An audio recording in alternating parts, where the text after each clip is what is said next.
앞뒤 좌우에 계신 분들과 서로 인사들 하시죠. 건강하시라고, 행복하시라고. 예.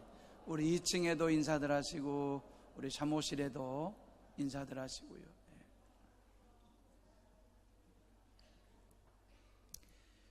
예. 지난주에 고넬료의 경건에 대해서 말씀을 드렸는데 기억나실 겁니다.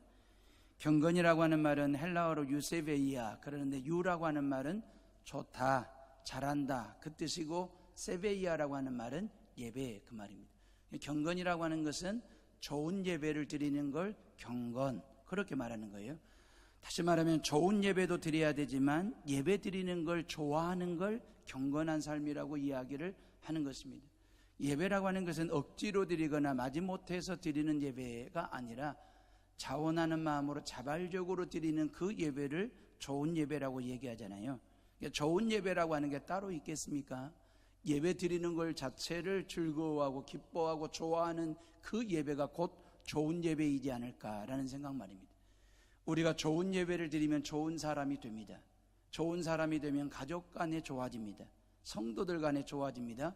이웃들과의 관계가 좋아집니다. 그게 경건이고 그것이 바로 곧 예배자의 삶의 모습이다라고 하는 것입니다. 이러한 경건함이 구체적으로 고넬료의 삶에서 어떻게 이렇게 드러나게 되냐면, 하나님을 향하여는 경외함으로, 이웃을 향해서는 구제함으로, 나를 향해서는 기도함으로 이렇게 드러나게 됐거든요. 그러니까 경외와 구제와 기도라고 하는 이 중요한 세 가지 요소가 트라이앵글처럼 정삼각 밑변에 이렇게 조화와 균형, 하모니를 이룬 그런 삶을 우리는 경건한 삶이라고 말하고 예배자의 모습이다라고 얘기하는 것입니다. 경외함이 있습니다. 구제함이 있습니다. 기도함이 묻어나는, 이게 잘 하모니를 이루고 있는 그러한 신앙을 우리는 경건한 신앙이라고 이야기를 합니다. 이 경건함의 한 토막이었던 구제에 대해서, 구제라는 말을 가지고 이 어버이 주일 설교를 하려고 합니다. 지난주에는 경외에 대해서 말씀을 드렸어요. 자, 어버이와 구제는 딱 어울리는 말입니다. 가슴 벅찬 이야기이거든요. 실은 아버지와 어머니의 삶은 평생 말입니다. 나누고 베풀고 헌신하고 수고하는 삶을 사시거든요. 부모님들은 평생 자식들을 위해서 주고 또 주는 삶을 그렇게 사시다가 당신의 모든 것을 나누시고 베푸시고 희생하시는 삶, 그게 바로 구제이잖아요. 그게 부모님들의 삶에서 그대로 이렇게 도드라지게 드러나는 삶 말입니다. 이런 이야기가 있습니다. 평생을 일그러진 얼굴로 숨어 살다시피 한 아버지 이야기입니다. 아들과 딸 남매가 있었는데 이 아버지는 얼굴에 심한 화상으로 도저히 자식들을 키울 수가 없어서 그 남매를 고아원에 맡겨놓고 시골의 외딴 집에 홀로 사는 그런 아버지였습니다. 고아원에 맡겨진 남매는 우리 아버지가 우리를 버렸다라고 하는 생각에 마음에 상처가 있었지만 그래도 고아원에서 어렵사리 그렇게 어린 시절을 보내면서 자라고 있었는데, 어느 날 아버지라고 하는 사람이 고아원을 찾아왔는데 도저히 쳐다볼 수 없는, 얼굴은 몰골에 온몸은 말이에요. 손가락은 절단된 데가 많고 손가락은 여기저기 막 붙어있고 흉측스럽기 그지없는 그 아버지는 우리의 아버지일 수 없다. 그리고 남매가 그 아버지를 외면하고 숨어버렸습니다. 시간이 흘러서 자식들은 클 대로 커가지고 장가도 가고 시집도 갔는데, 아버지가 살아계시지만 그 아버지를 결혼식장에 초청하지 않고 자기네들끼리 결혼 예식을 치른 겁니다. 아버지는 결혼했다는, 남매가 결혼했다는 소식을 들었음에도 불구하고 그 자녀들 곁에 나설 수 없는, 찾아갈 수 없는 그런 상태였기 때문에 시골 외딴 집에서 혼자 사신 것입니다. 몇 년 뒤 자식들이 듣기를 아버지가 돌아가셨다는 얘기를 들었습니다. 비록 그동안에 왕래도 없었고 아버지의 존재를 인정하지 않고 무시하고 살았지만 그래도 아버지의 시신이라도 거둬서 장례라도 치러드릴 생각에 그 시골집 외딴 집, 아버지가 홀로 살았던 그 집을 찾아왔습니다. 아버지의 죽음 앞에서 눈물도 나지 않고 그냥 무덤덤하게 맞이하면서 마침 마을 노인 한 분이 문상 오셔가지고 그 남매들에게 하는 말이, 아버지가 살아생전에 입버릇처럼 했던 말이 있다. 내가 죽거들랑 화장하지 말고 땅에 묻어달라고 하셨다라고 말을 동네 할아버지가 건넸는데, 이 남매는 말입니다, 아버지 묘를 만들어 놓으면 명절 때마다 찾아와서 성묘도 해야 되고 너무너무 관리하는 게 불편하고 귀찮을 것 같아서 아버지 시신을 화장을 하고 재를 뿌리듯이 그냥 뿌려버렸습니다. 그리고 이제 아버지 짐도 정리해서 이제 태우기 위해서 말이에요, 아버지가 덮고 잤던 이불도, 입었던 옷 몇 가지를, 그리고 이런저런 생활 가재도구들을 가져다가 마당에다 쌓아놓고 불을 지르고 태우고 있었습니다. 아버지가 보셨던 책도 불구덩이 속에 던지고, 그러다가 비망록이라고 하는 아버지가 쓰셨던 일기장을 발견하게 됐고, 그 아들은 그 일기장 한 페이지 한 페이지를 읽으면서 통곡하기 시작했습니다. 그 일기장 속에 아버지가 왜 흉측한 얼굴을 가지게 되었는지 지난날의 아픈 사연이 쓰여 있었는데, 아버지의 얼굴을 그렇게 만든 것은 바로 자신들, 남매들 잘못이었다라고 하는 게 일기장에 기록이 되어 있었습니다. 남매 둘이서 어린 시절에 불 가지고 장난을 하다가 놀다가 집에 불이 났고, 그 불구덩이 속에 애들을 구해내려다가 그렇게 심한 화상을 입게 된 것입니다. 그 일기장은 먼저 죽은 아내와 아이들에게 쓰는 편지로 마무리를 하고 있었습니다. 아내에게 쓴 글은 이렇습니다. 여보, 내가 당신을 여보라 부를 자격이 있는 놈인지조차 모르겠어. 그날, 불이 난 날입니다. 그날 당신을 업고 나오지 못한 날 용서하구려. 불구덩이 속에서 울부짖는 어린아이들의 울음소리를 뒤로 하고 당신만을 업고 나올 수가 없었다고. 이제 당신 곁으로 가려고 하니 너무 날 나무라지 말고 이제라도 받아주구려. 덕분에 아이들은 잘 자라고 있다고. 비록 아버지로서 해준 것이 없지만 말이요. 이게 아내에게 띄우는 마지막 편지글이었습니다.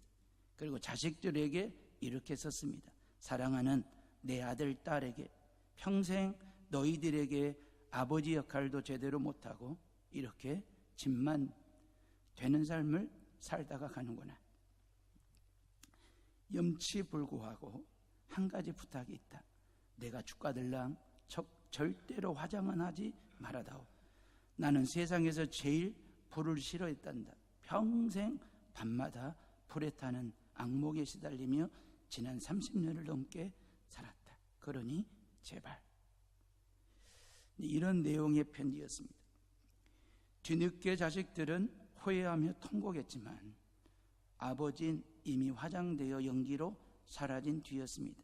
가슴이 멍멍한 스토리입니다.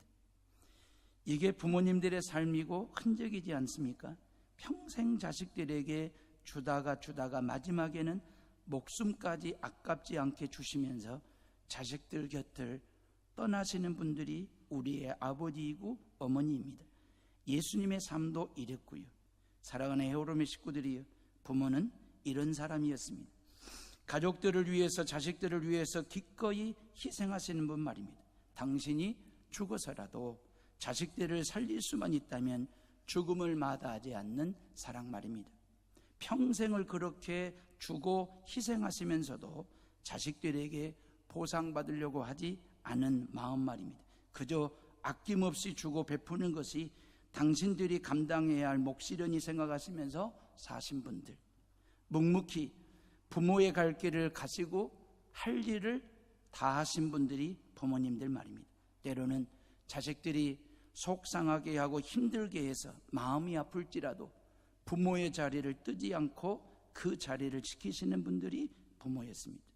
우리 교인 중에 저희 부부에게 그냥 넋두리처럼 하신 말씀인데, 그냥 그 말씀이 저희들 마음에 새겨져 있어요. 부모의 직 사표 낼 수만 있다면 지금 당장이라도 부모의 자리 사표 쓰고 싶다라는 얘기를 하시더라고요.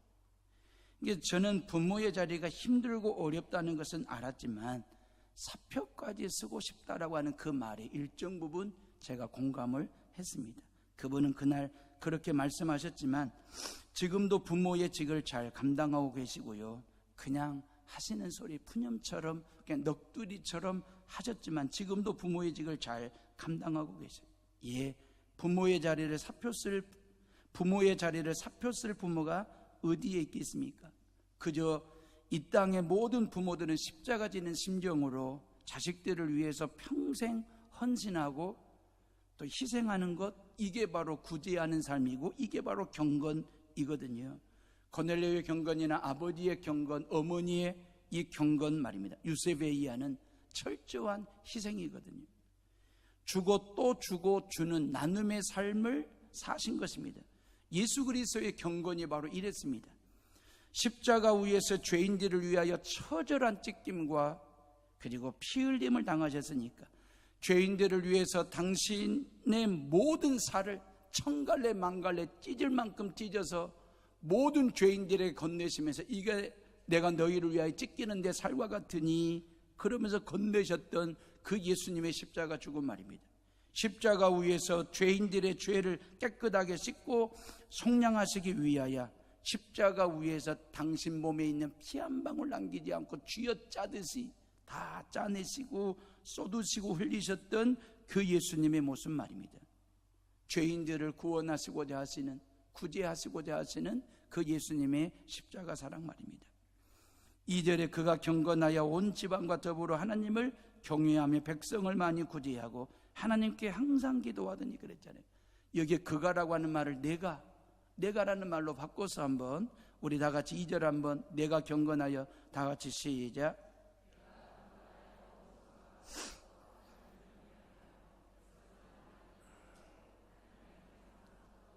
할렐루야. 그렇게 되시기를 주의 이름으로 축복합니다. 만이라고 하는 말은 헬라어로 폴리슈라고 그래요. 이 폴리슈라고 하는 말은 크게 자주 그 말이거든요. 고넬료의 구제하는 삶은 크게 했고 자주 했고 많이 했다라고 하는 얘기잖아요. 여러분, 고넬료가 구제 안 한다고 해서 누구 한 사람 손가락질할 사람 없고, 고넬료가 나누고 베푸는 삶을 살지 않는다고 해서 누구 한 사람 몰인정한 사람이라고 욕할 사람이 없지요. 왜? 고넬료가 사업가도 아니고 나라로부터 박봉을 받는 월급쟁이였는데 그 월급을 받는 고넬료가 말입니다. 더더욱 유대인들, 가난한 사람들을 구제하는 일이 뭐이 얼마나 대단한 일이라고 로마인들 입장에서 말입니다. 그럼에도 불구하고 고넬료는 말입니다, 고위직 공무원, 로마 장교 지휘관임에도 불구하고 유대인들을 많이 크게 자주 구제하는 사람이 되었거든요. 어찌 보면 군대 지휘관이 유대인을 많이, 로마 장교가 유대인들을 많이 구제하고 자주 구제하는 것 자체가 채신머리 없는 일이라고 비난받을 만도 하고 욕 얻어먹을 만한 그런 사회적 분위기잖아요. 어찌 보면 잘난 체 한다고 고상한 척 한다라고 비난도 비판의 대상이 될 수도 있는 그런 사회였지 않습니까? 로마 제국이라고 하는 게. 가난한 사람을 돕고 구제하는 것은 어찌 보면 당연한 건데 그리하지 않고 욕하고 비난한다라고 하는 것이 역설이잖아요. 고위직 공무원이면 섬기는 자리가 아니라 섬김을 받는 자리라고 이게 로마 제국에서 당연시 됐는데 오히려 고위직 공무원이 피지배 국가인 유대인들을 섬긴다, 구제한다라고 하는 것 자체가 어찌 보면 로마인들에게 엄청난 고난이나 환난이나 비난의 대상이 될 수도 있잖아요. 좋은 일 했는데, 구제하는 일 했는데, 나누고 베푸는 일을 했는데 비난의 대상이 됐다. 이게 역설입니다. 여러분, 나눔과 베품은 어찌 보면 당연한 것인데 이게 역설로 보일 때가 있거든요. 여러분, 역설이라고 하는 말은 국어사전적 의미는 자체의 주장이나 이론을 스스로 거역하는 논설, 이리 돼 있어요. 얼른 보기에는 모순 같아 보이나 사실은 모순이 아닌 이론을 역설이라고 말을 하는 것입니다. 예를 들자면 이런 거죠. 지는 것이 이기는 것이다. 역설이잖아요. 지는 것이 이기는 거래요. 예, 현대 사회를 살아가는 모든 사람들이 정말 마음에 새기고 살아가는 부분입니다. 예, 지는 것이 말이에요. 이기는 것이다라고 하는 역설적 어떤 삶의 모습들 말입니다. 급할수록 돌아가라. 역설이잖아요. 먼저 된 자가 나중되고 나중된 자가 먼저 된다라고 하는 것이 역설적 가르침이잖아요.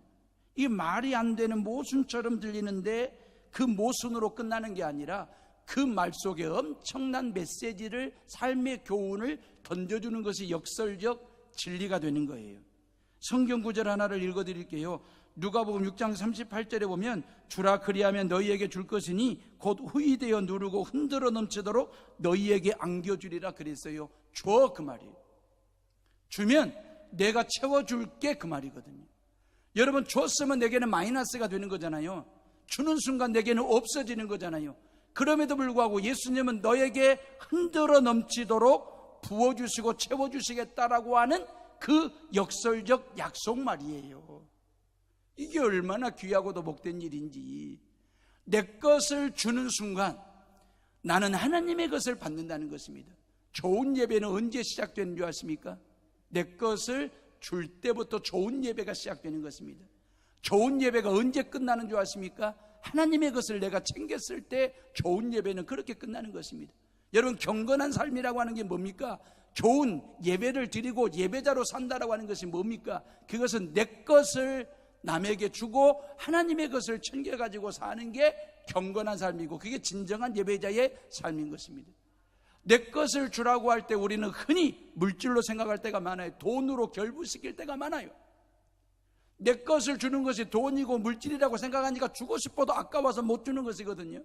근데 저와 여러분들에게 얼마나 내 것다운 내 것이 얼마나 많은지, 하나님의 사랑이 우리에게 부어져 있지 않습니까? 하나님의 말씀의 능력이 우리에게 있지 않습니까? 복음의 구속의 은혜가 우리에게 있지 않습니까? 찬송의 기쁨이 우리에게 있지 않습니까? 예수 그리스도를 먼저 믿어가지고 구원받은 감동이 우리 모두에게 있지 않습니까? 말씀의 능력, 복음이 있지 않습니까? 이걸 주라는 것입니다. 이걸 주면 하나님께서 내가 너에게 흔들어 넘치도록 부어주시고 채워주시겠다라고 하는 이 역설적 약속 말입니다. 예수님의 삶이 역설적이잖아요. 그냥 죽었어요. 십자가에 못 박혀 죽었으면 그걸로 끝나야 돼요. 근데 그분이 살아나셨어요. 역설이잖아요. 그 살아나신 예수 그리스도를 믿어가지고 수많은 사람들이 죄 가운데서 다시 살아나고 죄 가운데서 구원받는, 그리고 하나님의 자녀가 되는 놀라운 권세들을 얻게 되었으니까 역설이잖아요. 마태복음 20장 28절에 인자가 온 것은 섬김을 받으려 함이 아니라 도리어 섬기려 하고 자기 목숨을 많은 사람의 대속물로 주려 함이니라. 역설적인 사랑이잖아요. 섬김받으러 오신 예수님이 아니라 섬기러 왔대요. 당신의 목숨을 대속제물로 주려고 왔대요. 마태복음 6장 3절 구제할 때 오른손이 하는 것을 왼손이 모르게 하라. 야고보서 1장 27절 고아와 가부를 돌보는 것이 정결하고 더러움이 없는 경건이라고 말씀하셨어요. 요한복음 12장 24절 내가 진실로 진실로 너희에게 이르노니 한 알의 밀알이 땅에 떨어져 죽지 아니하면 한 알 그대로 있고 죽으면 많은 열매를 맺느니라 그랬어요. 땅에 떨어져 죽지 않으면 한 알 그대로 있대요. 근데 죽으면 역설이잖아요. 많은 열매를 맺는데요. 나를 한 알의 밀알처럼 죽여서 많은 열매를 맺게 하신다. 이게 크리스찬이 반드시 살아내야 될 역설적인 나눔이고 희생이고 섬김임을 믿으시기를 주님의 이름으로 축원합니다.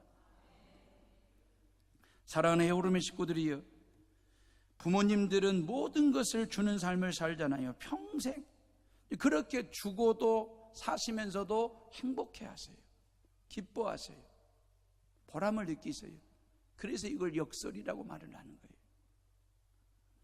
어머니의 사랑이 넓고도 뜨거운 사랑이라고 한다면 아버지의 사랑은 차분하면서도 깊은 사랑이잖아요. 또한 우리를 향한 하나님 아버지의 사랑은 무한하신 사랑이잖아요. 그 하나님의 사랑의 깊이를, 무게를, 아니면 넓이를 잴 수가 있겠습니까? 우리를 향한 하나님 아버지의 사랑은 무한하고 무한하신 그 크신 하나님의 사랑 말입니다. 저와 여러분들은 그런 육신의 부모님으로부터 그런 사랑도 받았고 하나님 아버지로부터 그런 무한하신 사랑을 받은 사람들이에요. 그런 사랑을 가지고 세상에 나아가 살아가는 저와 여러분들이 어떤 사랑을 주고 받아야 되는지, 세상 사람들과는 좀 차원이 다른 사랑을 주고받는 구제하는 삶을 사는 것 말입니다. 주님이 말씀하셨어요. 내 손을 펴서 남에게 주라는 것입니다. 네 호주머니를 열어서 남에게 주라는 것입니다. 네 지갑을 열어서 가난한 사람에게 주라. 어찌 보면 상식대로, 수학 공식대로 한다면 준 것만큼 없어지는 것이 되잖아요. 그런데 예수님은 오히려 누르고 흔들어 넘치도록 부어주신다라고 말씀하셨어요. 이게 역설적인 약속이에요. 잠언 11장 25절에 구제를 좋아하는 자는 풍족하여질 것이요 그랬어요. 왜요? 하나님이 채워주시니까, 하나님이 부어주시니까. 왜 우리가 나누고 베푸는 삶을 살아야 되느냐? 고넬료처럼 말이에요. 구제하는 경건 생활을 해야 되는 이유가 뭐냐면, 단도직입적으로 말씀드릴게요. 하나님의 것을 챙기기 위함인 것입니다. 하나님의 것을 받기 위해서. 내가 남에게 준 것은 내 것을 준 것입니다. 그런데 나는 하나님의 것을 받는 것이 바로 진정한 구제가 되는 것이거든요. 좋은 예배는 그거예요. 내 것을 남에게, 가난한 사람에게, 헐벗고 굶주린 자에게 내 것을 주는 거예요. 꼭 물질만이 아니라 사랑으로 말이에요. 그리고 하나님의 것을 내가 챙기는 거예요. 이게 진정한 구제예요. 4절 말씀에 그랬잖아요. 내 기도와 구제가 하나님 앞에 상달되어 그랬어요. 너의 기도와 구제가 하나님께 상달이 되었대요. 우리가 얼른 생각을 해볼 때에 구제한다라고 하는 것은 내가 남에게 준 거잖아요. 남에게 줬는데 하나님께서 그걸 받은 걸로 하시겠대요. 내가 남에게 주는 순간 하나님은 그것을 받으시겠대요. 그리고 나에게 하나님의 것으로 부어주시고 채워주시는 그런 은혜를, 그러니까 우리가 구제하는 삶을 살고 나누고 베푸는 삶을 살 때에 우리 하나님 아버지께서 얼마나 기뻐하실지 상상이 가는 대목이잖아요. 탈무드에 보면요, 물질을 다스리라. 그러면 그 물질은 너에게 참으로 유익한 축복이 될 것이다. 그렇지 못하면 물질은 너에게 폭군이 되어 너를 지배하게 될 것이다 그랬어요. 요한 웨슬레가 그랬습니다. 예수님께서 우리의 돈주머니를 다스리기까지는 온전한 그리스도인이 될 수 없다 그랬어요. 맞습니다. 예수 그리스도께서 우리의 돈주머니를 다스리기까지는 우리는 온전한 그리스도인이 될 수 없대요. 어려운 이웃을 향하여 구제하고 도움을 줄 수 있어야 한다고 하는 거죠.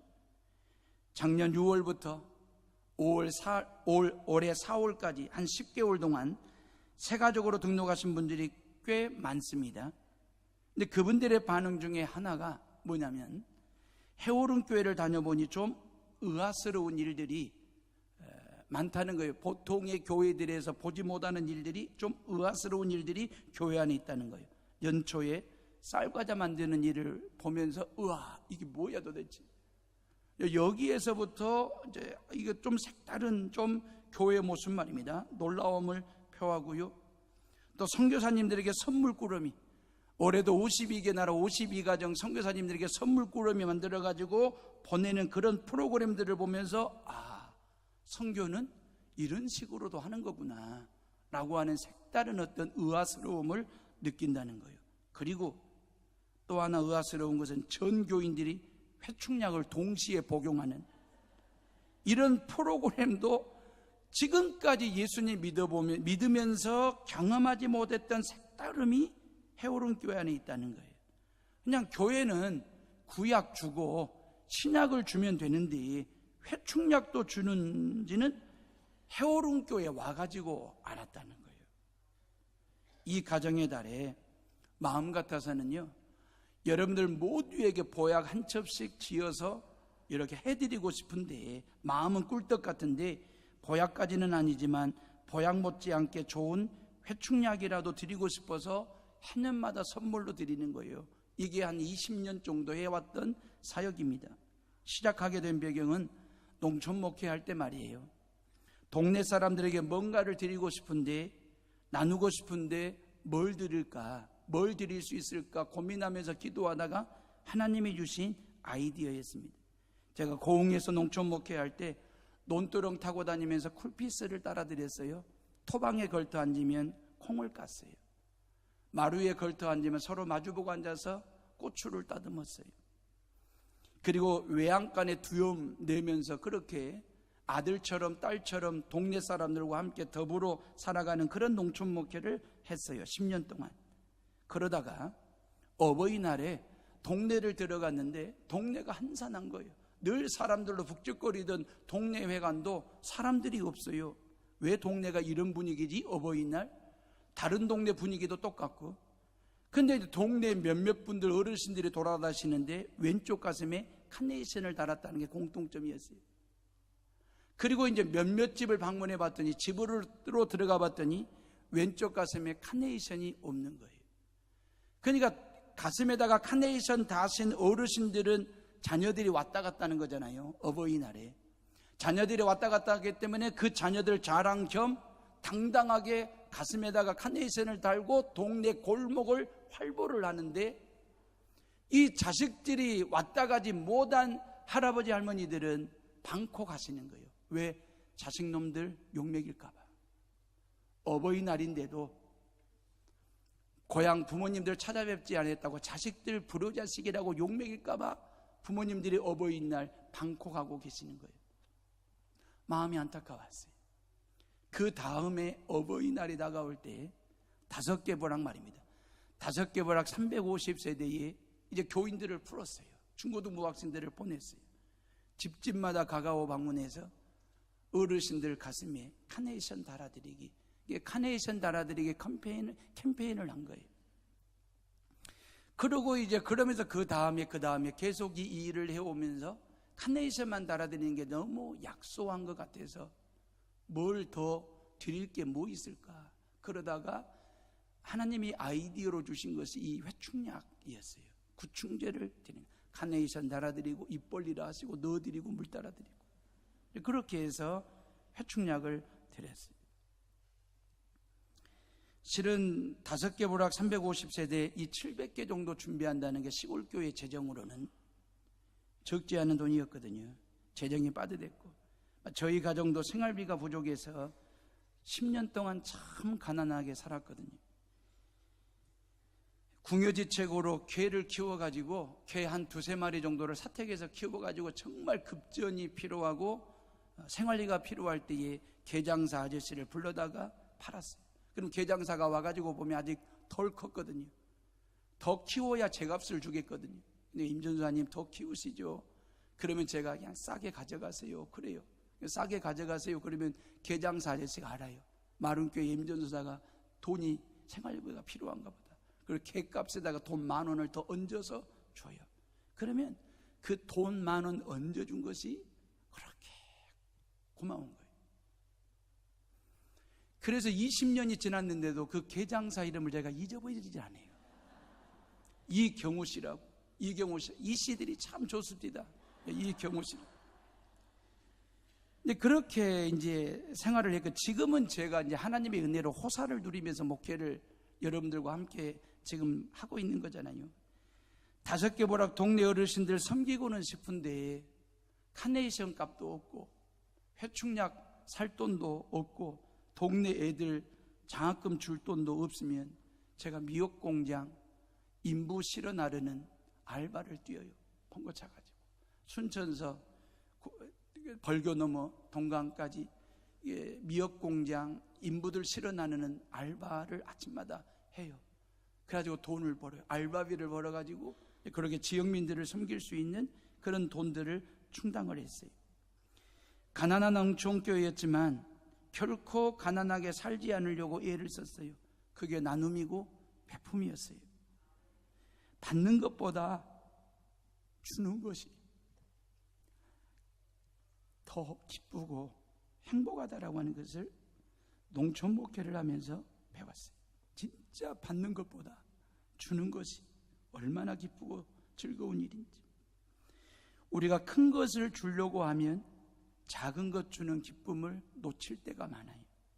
그런데 작은 것부터 즐거운 마음으로 주고 나누는 삶을 살다 보면 점점 더 큰 것을 줄 수 있게 되더라고요. 선교사님들에게 선물 보내기를 39개로 시작을 했어요. 39개로 시작했다가 조금씩 개수를 늘리다 보니 어느덧 52개로 선물 박스가 늘었어요. 앞으로 70개, 100개, 120개도. 아멘 좀 하십시오. 이제는 선물만 보내는 교회가 아니라 선교사님까지 파송하는 보내는 그런 교회로 주님께서 부흥시켜 주실 줄로 믿습니다. 선물 받으신 선교사님들 2분이 저에게 이메일을 보내오셨어요. 그 이메일 내용을 읽어드리겠습니다. 우크라이나 김대호 선교사님이 5월 11일 날 13시 46분에 이메일이 들어왔습니다. 샬롬, 우리나라 남해에서 아름다운 여수 돌산대교가 있고 아름다운 바다와 맛집과 아름다운 사람이 사는 곳, 나에게 선물이 올 곳이 없는데 선물이 우체국에 도착했다는 소식과 함께 의아한 마음으로 우체국에 도착했습니다. 여수의 해오름교회는 나랑 아무 상관도 없는 교회 같은데 소포를 받고 뜯어보자마자 저는 너무도 놀라고 감동을 받았습니다. 선물 하나하나가 정말 사랑과 정성이 깃들어 있었기에요. 정말 선교사에게 필요한 것을 어찌 그리도 세밀하게 하시고 전부 준비하셨을까요? 여태까지 받아본 그 어떤 선물보다 정성이 들어갔음을, 그리고 사랑이 담겼음을 알고 감동으로 마음에 눈물이 났습니다. 우리나라 최남단의 도시에서 이렇게 전 세계 52개국 선교사를 섬기는 그 사랑에 그동안 지치고 힘들었던 제 마음이 눈 녹듯이 사라졌습니다. 중간 생략하고요. 후원은 날마다 줄고 그렇다고 사람에게 아쉬운 소리는 하고 싶지 않고 오직 주님만 기대하는 중에 뜻하지 않은 이 선물로 인해 저는 정말 큰 힘이 납니다. 여러분은 저에게 선물만 주신 것이 아니라 새로운 도약을 위한 사랑과 힘을 주셨습니다. 그 어떤 큰 교회 성도들보다 여러분은 위대한 사랑의 실천자이며 또 그런 목회자와 함께 신앙생활하는 여러분이 부럽습니다. 우크라이나 김대호 선교사, 또 하나의 이메일입니다. 피지 선교사 박영주 선교사님이 5월 11일 금요일 날 아침 8시 14분에 들어온 메일입니다. 나산불라, 피지 말로 안녕하세요 그 뜻인 것 같습니다. 남태평양 피지에서 인사드립니다.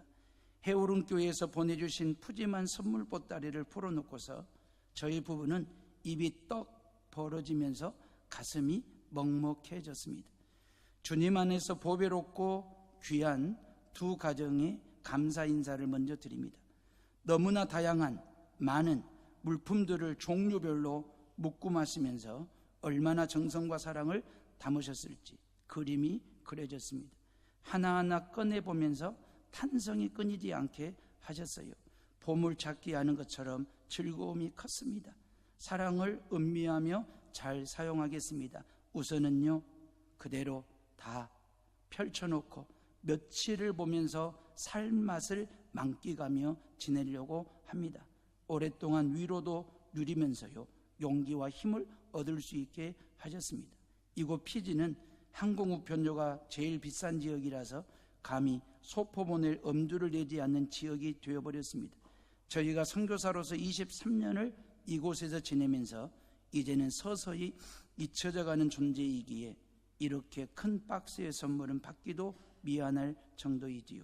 중간 생략하고, 존경하는 임재영 목사님, 선교사 케어에 큰 정성을 쏟고 계셔서 해오름 선물을 받아든 선교사들이 위로부터 주시는 새 힘을 얻어 주신 사명을 완주할 수 있게 될 것을 기대합니다. 남태평양 피지에서 선교사 박영주, 남성숙, 드림 글이 되어 있습니다.